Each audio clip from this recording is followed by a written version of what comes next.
All of a sudden, you feel like you can't breathe. Your heart is racing, and out of nowhere, you're convinced something terrible is about to happen.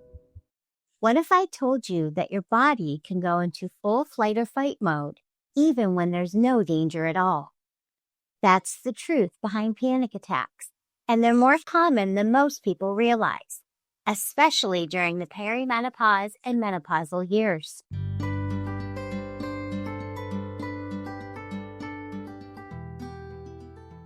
Today, we're unpacking something that catches so many women off guard: panic attacks during midlife. I'll walk you through what they feel like, why they're more common now, how to calm yourself in the moment, and what you can start doing today to prevent them from taking over your life. Don't miss the end. I've got one surprising trick that can calm a panic attack in seconds. It sounds strange, but it works. I've used it with clients, and honestly, they say it's surprisingly effective. So let's take a deep breath together and begin. So what is a panic attack? A panic attack is an intense surge of fear or immediate discomfort that peaks within minutes.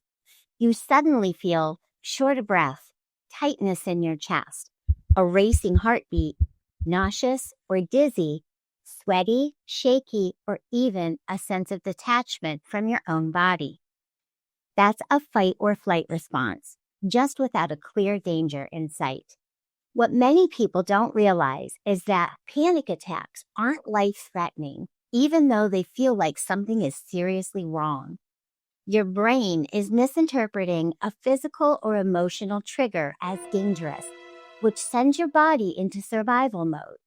And once that adrenaline rush begins, your symptoms feed into a fear, creating a loop.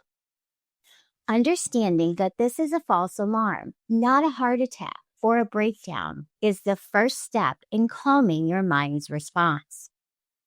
Why do these attacks happen? Panic attacks come from a mix of biology, psychology, and life stress that flips your body's internal alarm switch. It's primal, like the way our ancestors had to react instantly when a predator was near. Your body is hardwired to protect you, to keep you alive. So when it senses something might be wrong, even if there's no real threat, it prepares you to fight or run. It's survival mode, just misfiring in a moment that you don't need it. And that can feel terrifying. Let's break it down into 5 contributing factors. Number 1, biology. Some people are wired with a more sensitive nervous system. Hormones, blood sugar, or genetics can all play a role. Number 2, stress overload. Too much pressure for too long can build up and explode as panic. Number 3, past trauma. If you've lived through trauma or chronic anxiety, your brain may be on constant alert. Number 4, body misreads. A racing heart or short breath can be mistaken for danger, fueling the panic spiral. Number 5, triggers. Caffeine, alcohol, or medication changes can spark symptoms out of nowhere. So why are panic attacks so common in midlife? Perimenopause and menopause stages bring a perfect storm of changes that can trigger panic. Hormonal shifts, especially dropping estrogen levels, can affect your nervous system and anxiety regulation. Sleep disruption, common in perimenopause and menopause, can leave your brain more vulnerable to anxiety spikes. Life stressors like caregiving, career changes, health worries, or empty nesting can all add emotional weight. You're not overreacting. Your body and brain are simply responding to a high-demand season with fewer buffers. What can you do in the moment? If you're in a panic attack right now or want tools for when one hits, here are 3 grounding strategies I recommend. Number 1, the 5-4-3-2-1 grounding technique. Name 5 things you can see, 4 things you can touch, 3 things you can hear, 2 things you can smell, and 1 thing you can taste. It anchors you in the present moment when your brain wants to bolt. Number 2, breathe reset. Try box breathing. Inhale for 4 seconds. Hold for 4. Exhale for 4. Hold again for 4. Repeat 3 to 5 times to calm your nervous system. Number 3, cold sensation reset. Hold an ice cube or splash water on your face. It jolts the vagus nerve and signals your brain to switch out of panic mode. So how do you reduce panic attacks long term?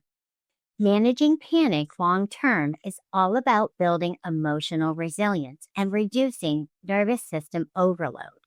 Here's how. Balanced blood sugar. Don't skip meals and include protein and healthy fats to avoid crashes that mimic anxiety. Move your body daily, even gently. It metabolizes stress hormones and builds mental resilience. Get real about your sleep. Aim for a calming bedtime routine, not revenge scrolling at 11 p.m. Talk it out with a therapist, friend, or journaling practice. What you don't release stays stuck in your body. Consider support, whether that's therapy, HRT, or supplements. You don't have to white-knuckle your way through this. Remember at the beginning when I said I'd share one simple trick that really works? This one's close to home. I've used it myself, and I've seen it help so many of my clients. It might sound simple, but it can make a powerful difference when panic hits. Try the lemon trick.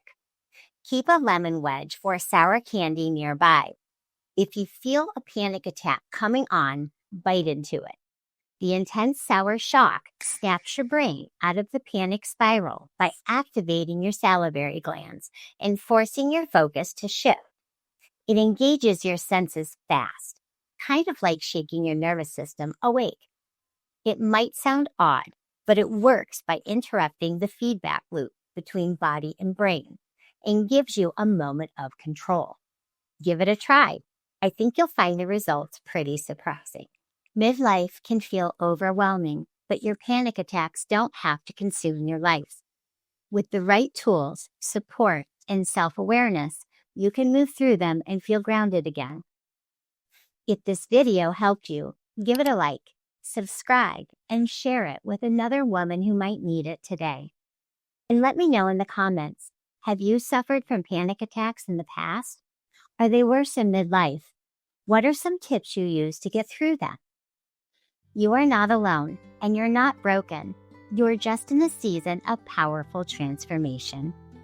If you're curious about midlife anxiety or would like more information on how perimenopause and menopause affects your brain and body, check out this next video, Menopause and Mental Health. You're not going crazy.